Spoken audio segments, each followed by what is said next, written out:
저는 오늘 여러분과 함께 무엇이 나를 실패케 하는가, 이 제목으로 은혜를 나누고자 합니다. 세례 요한의 부모님은 연노하도록 아기를 낳지 못했습니다. 아버지 사가랴는 제상으로 자기 차례가 와 성소에 분향하러 들어가서 마침 성소에 분향하라고 했는데 제단 오른편에 하나님의 천사 가브리엘이 나타나셨습니다. 그는 가브리엘을 보고 깜짝 놀랐었습니다. 그러자 가브리엘은 이렇게 말했었습니다. 내 아내 엘리사벳이 수태하여 아들을 낳을 것이요, 그 이름을 요한이라고 하라. 그러나 이 갑작스러운 소식을 듣고 도저히 사가랴는 천사의 말을 믿을 수가 없어서 이심에 빡찬 대답을 했습니다. 내가 이것을 어떻게 알리요? 내가 늙고 아내도 나이가 많으니이다. 그러자 천사 가브리엘은 이렇게 대답했습니다. 나는 하나님의 앞에 섰는 가브리엘이라. 이 좋은 소식을 전하여 내게 말하라고 보내심을 입었노라. 보라, 이 일이 되는 날까지 내가 벙어리가 되어 능히 말을 못하리니 이는 내 말을 내가 믿지 아니하면이와 때가 이르면 내 말이 이루리라. 사가랴는 그의 불신앙으로 인하여 그 아들 요한이 태어날 때까지 벙어리가 되고 말하는 것입니다. 왜 하나님께서 이같이 가혹하게 사가랴를 벙어리로 만들어버리고 말하실까요? 그 이유는 간단합니다. 사가랴가 천사가 전해준 말을 믿지 않고 계속 부정적인 마음과 부정적인 말을 하면은 하나님의 역사가 이루어질 수가 없기 때문인 것입니다. 불신앙과 부정적인 말이 하나님의 사역에 얼마나 방해가 된다는 것을 이 사건을 통해서 주님이 분명히 보여주시는 것입니다. 하나님의 말씀을 들으면 이것을 믿고 부정적인 말을 하지 말아야죠. 차라리 부정적인 말을 해서 하나님의 사역을 막을 바에는 벙어리가 되라는 것입니다. 그래서 하나님께서 사례를 통해서 위대한 하나님의 계획을 이루시기 위하여 사가랴의 불신앙과 부정적인 말을 방지하도록 하기 위해서 그를 쳐서 벙어리로 만들어버리고 말한 것입니다. 이래서 하나님의 역사에 대해서 의심하거나 부정적인 말을 하지 못하도록 만들어버리고 말한 것입니다. 오늘날 수많은 사람들이 자기 인생의 실패를 하나님이나 이웃에게 그 책임을 돌리려고 합니다. 그러나 실상 그 실패의 원인이 사가랴처럼 자기에게 있다는 것을 깨달아 알아야만 하는 것입니다.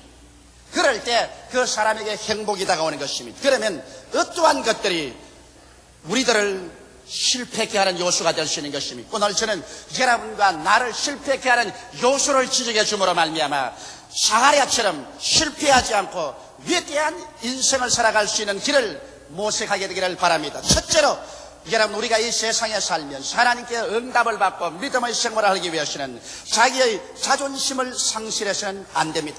수많은 사람들이 열등의식과 좌절감과 자기 비하의 심정을 가지고 나는 아무것도 아니다, 나는 은혜를 받거나 축복을 받았나는 자격이 없다, 이와 같이 내심 끊임없이 시인하고 있는 것입니다. 이것은 무서운 부정적인 파괴가 되고 마는 것입니다.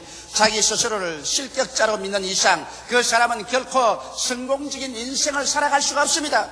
자기가 자격이 없다고 하는 사람이 하나님께서 아무리 축복을 주셔도 이것을 담대한 믿음으로 소유할 수가 없는 것입니다. 이렇기 때문에 자존심을 상실한 사람은 하나님 앞에 설 수 있는 그릇이 준비 안 된 사람인 것입니다. 저는 이런 간증을 읽어보았습니다. 한 사람이 사람을 죽이는 죄만 짓지 아니하고 세상의 죄란 죄는 다 지었습니다.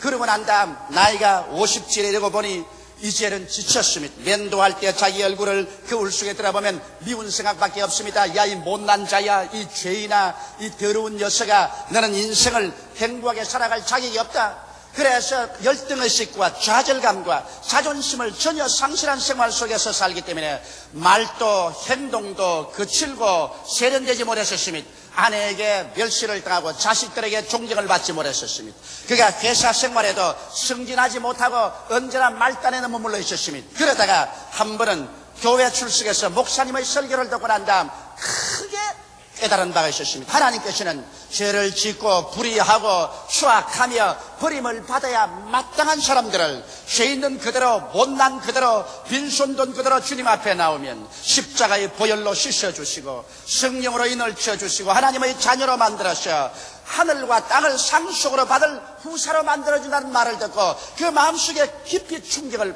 느끼고 그런 하나님께 엎드려 통회하고 자복했습니다. 자기의 죄를 다 고백하고 용서를 받고 난 다음에 그 다음 자기는 하나님 앞에서 하나님 내 자신을 내가 용서해 줍니다. 나는 나를 미워했습니다. 나를 멸시했습니다. 나를 천대했습니다. 그러나 이제부터는 내가 하나님의 아들이 되었으므로 내가 나를 사랑하고 나를 존경합니다. 그렇기 때문에 나는 이제 존경받을 만한 사람이 되었으므로 말도 존경받을 만한 말을 하고 행동도 그렇게 하겠습니다. 그래서 그의 생애가 그리스도 안에서 완전히 변화되어 자기 스스로를 존경할 수 있는 자가 되어서 그런 말과 행동을 하자 얼마 있지 않아야 자기 아내에게 존경을 받고 자녀들에게 수왕을 받게 되었습니다. 직장에서도 사람들이 다 그를 존경하게 되고 그의 지위가 향상되고 축복받은 삶을 살게 됐다는 그와 같은 간증을 적은 것을 읽어봤습니다. 여러분, 오늘 우리들은 하나님의 아들로서 우리 마음속에 스스로 자존심을 갖지 않으면 안 되는 것입니다. 나는 못났다. 나 같은 사람은 버림받을 존재다. 나는 스스로 미워한다. 이와 같은 열등의식과 자기 혐오와 자기 조소를 가지고 있는 사람은 어떠한 사람도 도와줄 수도 없고 축복을 해줄 수도 없는 것입니다. 이렇기 때문에 오늘 우리 모두 한 사람 한 사람이 하나님 앞에 나와서 예수 그리스도의 십자가를 통하여 옛사람은 벗어버리고 새사람을 입어서 스스로를 존경할 수 있는 사람이 될 수 있는 것입니다. 하나님께서는 수고하고 무거운 짐진 자는 다 내게로 오라. 내가 너를 쉬게 하겠다고 말한 것입니다. 자기 열등의식과 좌절감의 수고하고 무거운 짐을 짊어지고 자기를 조수하고 자기를 비난하며 사는 인생들이 십자가 밑에 와서 죄를 고백하고 예수를 구주로 모실 때 하나님께서는 그 사람에게 값없이 죄사함을 주시고 의롭다함을 주시고 하나님의 자녀가 되게 만들어주는 것입니다. 한번 생각해 보십시오.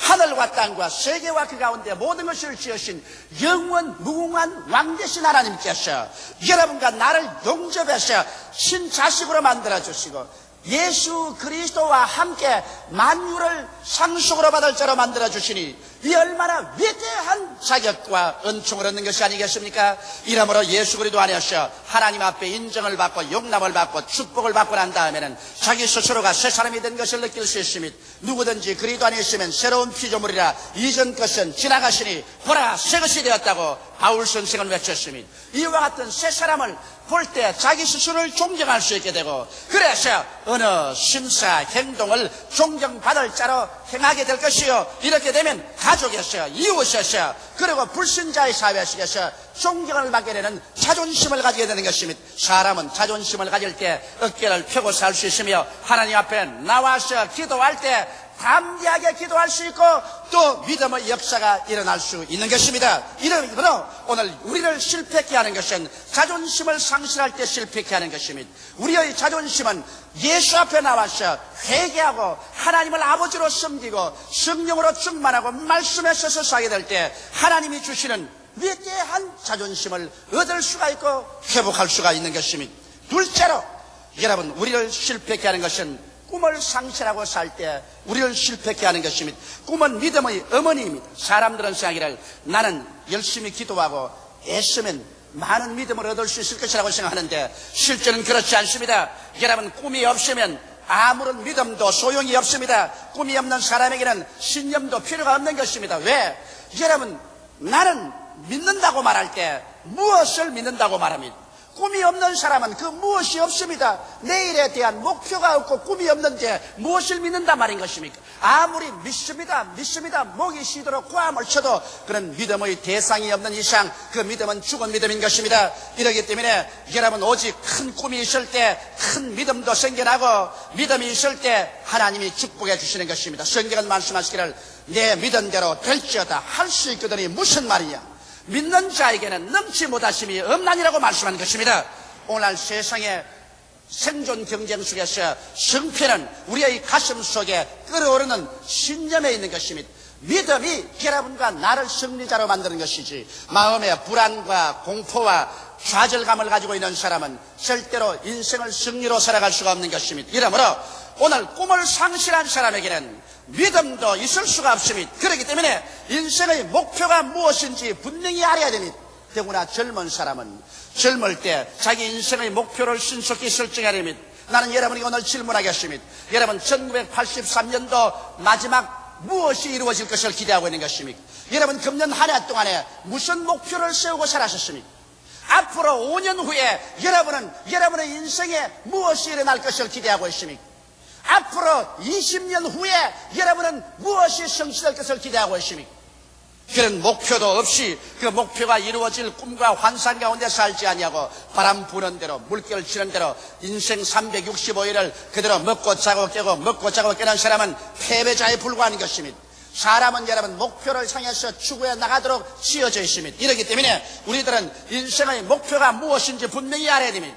사람들은 순복음 중앙교회가 어떻게 그렇게 발모하게 성장했냐고 말합니다. 우리 순복음 중앙교회는 1958년도에 시작한 이후로 지금까지 한 번도 목표를 세우지 않고 살아온 지역이 없습니다. 우리는 5년 전에 순복음 중앙교회가 1984년도까지 50만 성도가 될 것을 목표를 세웠습니다. 그러므로 우리는 5년 전부터 이 목표를 세우고 이 꿈을 꾸고 이 꿈을 성취하기 위해서 전력을 기울여 왔었습니다. 우리는 명년까지 50만 성도가 될 것을 우리는 믿고 있는 것입니다. 왜? 우리에게 목표가 있기 때문에 목표를 가지고 꿈을 꿀 수가 있는 것입니다. 사랑하는 성도 여러분, 여러분께서 진실로 하나님의 축복을 받기 위해서는 여러분의 1년 동안의 목표가 있어야 됩니다. 여러분 앞으로 5년 동안 여러분의 가정의 경제 상태, 사업, 여러분의 자녀, 여러분의 건강, 여러분의 행복에 대한 목표를 설정해야만 되는 것입니다. 그리고 향후 20년 동안 여러분에게 일어날 것을 목표를 설정하고 그것을 바라보고 꿈을 꾸고 그것을 바라보고 믿습니다라고 외칠 때 하나님께서는 내 믿은 대로 될지어다고 말씀하는 것입니다. 이 세상에 우연이란 일어나지 않습니다. 요행이 일어날 것이다. 설마 잘 되겠지. 옛말에도 설마가 사람 잡는다는 말이 있는 것입니다. 설마는 일어나지 않습니다. 요행이란 일어나지 않습니다.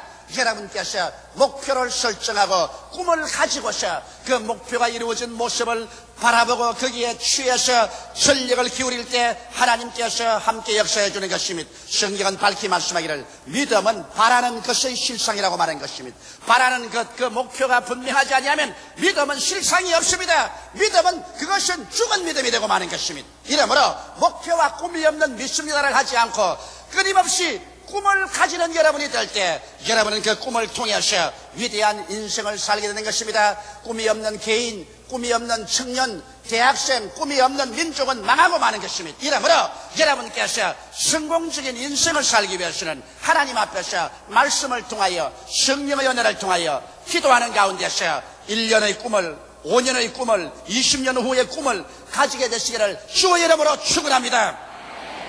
셋째로 여러분 자신을 상실한 사람은 아무것도 할 수가 없는 것입니다. 이 세상에서 사람들이 자신을 상실하고 자기 상실증의 병에 걸려 있습니다. 이것이 바로 할 수 없다 병인 것입니다.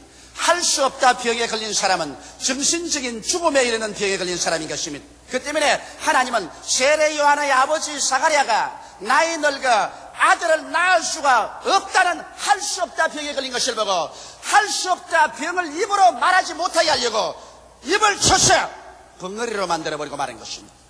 차라리 할 수 없다 말할 바에는 벙어리가 되라는 것입니다. 여러분의 입술에 적은 혀가 이야기하는 것이 무슨 큰 영향이 있을 것이냐 생각하지만 실제는 그렇지 않습니다. 여러분의 입술의 말 한마디가 천지를 지으신 하나님이 그 배후에서 움직이게 하는 것입니다.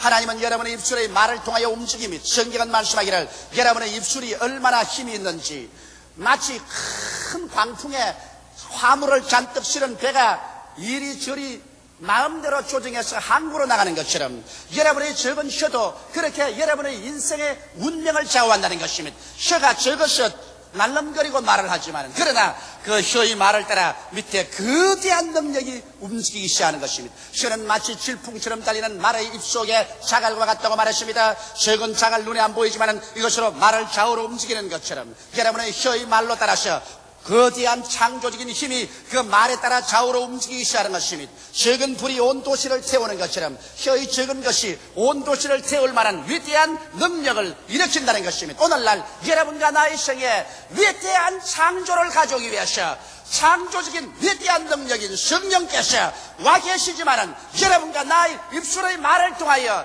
이 위대한 창조 능력이 움직이고 있는 것입니다. 그렇기 때문에 여러분께서 할 수 없다 병에 들려서 할 수 없다고 말하고 있으면 여러분을 살릴 도리가 없습니다. 이스라엘 백성이 모세를 따라서 가데스 바네아까지 왔었습니다. 12정탐꾼을 40일 동안 정탐시켰는데 그 중에 정탐하고 온 사람들 중에 10명은 할 수 없다 병에 들린 사람이었습니다. 그래서 그들은 끊임없이 할 수 없다고 외쳤습니다. 우리가 정탐한 땅은 산은 높고 골은 깊었습니다. 그곳에 있는 성은 하늘을 찌를 것 같고 그곳에 사는 네피림의 후손 아낙 자손들은 키가 장대하여 그들이 우리 보기에 여치새끼같이 보였을 것입니다 라고 말했었습니다. 이와 같은 할 수 없다 병은 유행병처럼 돌아서 온 이스라엘 300만이 땅을 치고 밤새도록 울면서 우리 장관을 세워 애굽으로 돌아가자 할 수 없는 유행병을 냈었습니다. 그것이 오직 여호수아와 갈렙만이 할 수 있다, 들어갈 수 있다, 그 땅을 점령할 수 있다고 말한 것입니다. 그러나 사람들은 여호수아와 갈렙을 돌로 쳐 죽이려고 한 것입니다. 그러자 하나님께서 분노하셔서 나타나셔 열정탐꾼을 그 자리에서 죽이고 300만 이스라엘 백성을 저 광야로 회진시켜서 그들이 할 수 없다는 사람들이 모두 다 죽어 벙어리가 될 때까지 주님은 40년 동안 광야를 배회시키셨습니다. 이래서 할 수 없다 백성이 다 죽어 그 입술이 벙어리가 되고 난 다음에 할 수 있다는 여호수아와 갈렙을 앞세워서 그 후손들을 데리고 가나안 젖과 꿀이 흐르는 땅으로 들어간 것입니다. 오늘날 또 하나님께서는 여러분께서 할 수 없다고 외치면 사가랴처럼 주님께서 여러분을 벙어리로 만들었는지 그렇지 않으면 이스라엘 백성처럼 죽어 무덤에 들어가서 그 입술이 벙어리가 되게 하든지 해야 되실 것입니다. 이러므로 여러분 우리는 할 수 없다는 말을 하지 말아야 되는 것입니다. 하나님에 대한 신앙과 하나님의 말씀을 가지고 있는 우리들이 왜 할 수 없다는 말을 하는 것입니까? 천지와 만물을 지으신 하나님이 여러분 편에 계시고 예수께서 십자가 걸머지시고 죄를 속해 주시고 성령을 주시고 질병을 치료해 주시고 저주를 다 제하여 번창을 주시고 그리스도의 재림할 약속을 주셨는데 왜 여러분이 할 수 없다는 말인 것입니까? 여러분에게는 말씀이 있고 하나님의 성령이 계시지 않습니까? 이러므로 할 수 있거든이 무슨 말이냐? 믿는 자에게는 능치 못하심이 없나니라고 말씀하신 것입니다. 이러므로 우리는 할 수 있습니다. 매일같이 긍정적인 할 수 있다 이 말을 외쳐야 됩니다. 저는 잠자리에 들어가기 전에 침대에 들어 누우면 이렇게 말합니다. 나는 할 수 있다, 할 수 있다, 할 수 있다, 할 수 있다. 나는 축복을 받은 사람이다. 그 대학에 그리스도 안에서 복 받은 사람이다. 나는 성공자다. 그리스도가 나를 성공시켰다. 그리고 우리 집 사람도 따라하라 그럽니다. 안 따라할 도리가 있나? 별 수 없이 따라합니다. 그리고 아침에 일어나면 나는 말합니다. 나는 성령님과 하루 같이 일한다. 나는 할 수 있다, 할 수 있다, 할 수 있다. 나는 성공자다. 나는 축복받은 사람이다. 나는 하나님께서 능력을 주셔서 오늘 모든 일을 다 성공할 수 있다. 사람들은 내가 그렇게 하는 걸 보고 웃을는지 모릅니다. 그러나 그 사람들은 내가 그 말을 통해서 내 배후에 있는 위대한 창조적인 능력을 움직이고 있다는 것을 모르고 있는 것입니다. 사람들은 말하기를 조 목사는 왜 그렇게 활기차게 교회 목회를 하고 세계를 움직이는 그러한 목회를 할 수 있냐고 묻습니다. 그것은 나는 이 혀를 올바르게 사용해서 자신 없는 자신을 상실한 그런 생활을 하지 않냐고 언제나 내 속에 천재를 창조하고 변화시키는 그 동력을 움직이고 있는 것입니다. 여러분의 입술의 말로서 여러분이 묶임받이었으며 사로잡힌 받는 것입니다. 죽고 사는 권세가 혀에 있다는 것을 알게 되시기를 주 이름으로 축원합니다. 이러므로 여러분 자신을 이 위대한 능력 속에 들어가기 위해서 매일 아침 매일 저녁 시시각각으로 긍정적인 신언을 사용하게 되시기를 주 이름으로 축원합니다. 그렇게 되면 자신을 상실한 무기력한 생활을 하지 않게 될 것입니다. 넷째로 기대를 상실하고 사는 사람은 인생에 있어서 패배합니다. 만일 우리가 오직 낭패와 실망과 저주와 죽음을 바라고 산다면 그 사람이 얼마나 불안하고 불행하고 고통스럽지 않겠습니까? 그러나 놀랍게도 대다수의 사람은 그의 마음속에 안개가 끼듯 아련하게 언제나 불안과 공포와 절망의식을 가지고 있습니다. 무언가 모르게 내게 불행한 일이 다가올 것이다. 불안한 일이 생길 것이다. 낭패와 실망이 생길 것이라는 무언가 모르게 공포심에 잡혀있는 것입니다. 바로 성경에 보면 욥이라는 사람은 그가 낭패와 실망을 당하고 난다 외쳐 말하기를 내 무서워하던 그것이 내게 미쳤고 내 두려워하던 그것이 내 몸에 미쳤다고 말한 것입니다. 오늘날 여러분과 내가 부정적인 기대를 가지고 인생을 살면 파괴적인 것밖에는 인생에 기대할 수가 없는 것입니다. 그러나 다 같은 여러분 에너지를 사용하면서 매일매일 긍정적인 기대를 가지고 사십시오. 나는 하나님이 나와 같이 계십니다. 성령이 함께 계심으로 나는 기도하고 믿음으로 삶으로 무언가 좋은 일이 일어난다. 모든 일이 합동하여 선을 이룬다. 하나님께서 같이 하심으로 기적이 일어난다. 이런 기대를 가지고 살아야 됩니다. 저는 폐병에서 살아나고 난 이후로부터 시작해서 누가 가르쳐주지 않았는데 하나님 성령께서 저희 마음속에 역사해 주셔서 희한하게 부정적인 기대를 깡그리 버리기로 작정을 했습니다. 아무리 눈에 아무 증거 안 보이고 귀에는 아무 소리 안 들리고 손에는 잡히는 것 없고 내 앞길 칠흑같이 어두워도 어두운 가운데서 빛이 있으라고 하신 하나님을 의지하고 저는 언제나 잘 될 것을 기대했습니다. 승리할 것을 기대하셨습니다. 축복받을 것을 기대하셨습니다. 1958년 신학교를 나와서 저 불광동에 가서 다 떨어진 천막을 치고서 교회를 개척했을 때 사람들은 나를 보고 비참하게 생각했을지 모르겠지만 그러나 그 가운데서 나는 매일같이 기적이 일어날 것을 기대했었습니다. 제가 그곳에서 우리 집으로 여러 통의 편지를 보내는데 그 편지 한 통에도 슬픔과 고통에 대한 말을 적은 적이 없습니다. 현재 배고프고 춥고 괴로웠지만은 그러나 그러한 것을 편지에 기록해서 저희 아버님께 붙인 적이 없습니다. 왜? 언제나 저희 마음속에는 기대가 살아있었습니다. 내일은 오늘보다 나아진다. 다음 달은 금번달보다 나아진다. 명년은 금년보다 나아진다. 어둡고 캄캄할지라도 하나님께서 같이 하심으로 기적이 일어나게 된다. 좋은 일이 일어나게 된다. 모든 일이 합동하여 선을 이루게 된다는 줄기찬 기대를 가졌었습니다. 만일 이 기대를 가지지 않았더라면 저는 밤이라고 말했을 것입니다. 이 교회를 지을 때 정말 절막같이 어둡고 캄캄할 때 슬픔과 고통과 절망이 홍수처럼 휘몰아올 때도 뭔지 모르게 뱃속 깊은 곳에 샘물같이 솟아오르고 있었습니다. 나는 살 수 있다. 좋은 일이 일어난다. 하나님께서 합동하여 유익을 이룬다. 그러므로 뒤로 물러가면 안 된다. 믿음으로 나갈 수 있다. 이와 같은 기대에 꽉 들어찬 믿음이 오늘날 저로 살려주시고 큰 교회를 이끌고 나갈 수 있게 만들어준 것입니다. 사도 바울 선생은 바로 이와 같은 줄기찬 기대를 가진 사람이었습니다. 로마서 8장 31절 이하에 보면 그런 적이 일에 대하여 우리가 무슨 말 하리요? 만일 하나님이 우리를 위하시면 누가 우리를 대적하리요? 자기 아들을 아끼지 아니하시고 우리 모든 사람을 위하여 내어주시니까 어찌 그 아들과 함께 모든 것을 우리에게 은사로 주지 아니하시겠나니요? 누가 능히 하나님의 택하신 자들을 송사하리요? 의롭다 하시는 하나님이시니 누가 정죄하리요? 죽으실 뿐 아니라 다시 살아나시는 그리스도 예수시니 그런 하나님 우편에 계신 자요 우리를 위하여 강구하시는 자시니라. 누가 우리를 그리스도의 사랑에서 끊으리요? 환난이나 공고나 핍박이나 적신이나 비견이나 위험이나 칼이랴. 우리가 종일 주를 위하여 죽임을 당게 되며 도살할 양같이 여김을 받았나이다 함과 같으니라. 그러나 이 모든 일에 우리를 사랑하시는 이로 말미암아 우리가 넉넉히 이기나니라. 내가 확신하노니 사망이나 생명이나 천사들이나 권세자들이나 현재일이나 장래일이나 능력이나 높음이나 깊음이나 다른 아무 피조물이라도 우리를 우리 주 그리스도 예수 안에 있는 하나님의 사랑에서 끊을 수 없으리라. 줄기찬 긍정적인 기대인 것입니다. 그에게는 어떠한 어두움도 바울 선생을 정복할 수 없었습니다. 그는 너무나 줄기차고 힘찬 내일에 대한 기대를 가지고 있었습니다.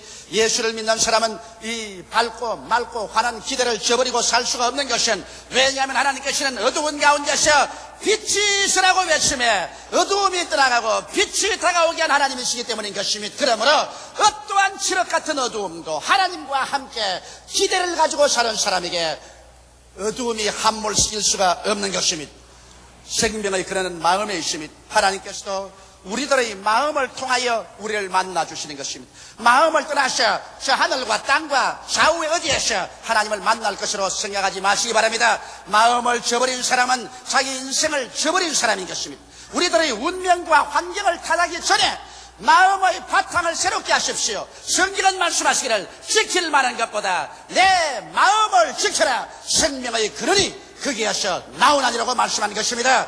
오늘 여러분께서 이 마음을 정돈하고 정리해서 그래서 여러분이 자존심을 가지고 꿈과 환상을 가지며 할 수 있다 믿음을 가지고 기대에 꽉 들어찬 인생을 살아갈 때 성령이 함께 역사하셔 영혼이 잘됨같이 범사에 잘됨에 간결하고 생명을 얻되 풍성하게 얻는 승리로운 삶으로 들어갈 수 있는 것입니다.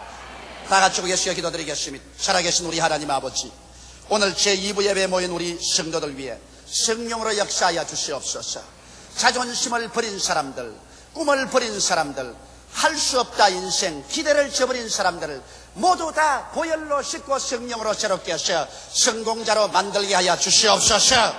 마음의 바탕이 변화됨으로 말미암아 우주의 능력이, 하나님의 권세가 그 마음을 통해서 나타나게 하여 주옵소서. 예수님 이름 받들어 축복하고 기도드리옵나이다. 아멘.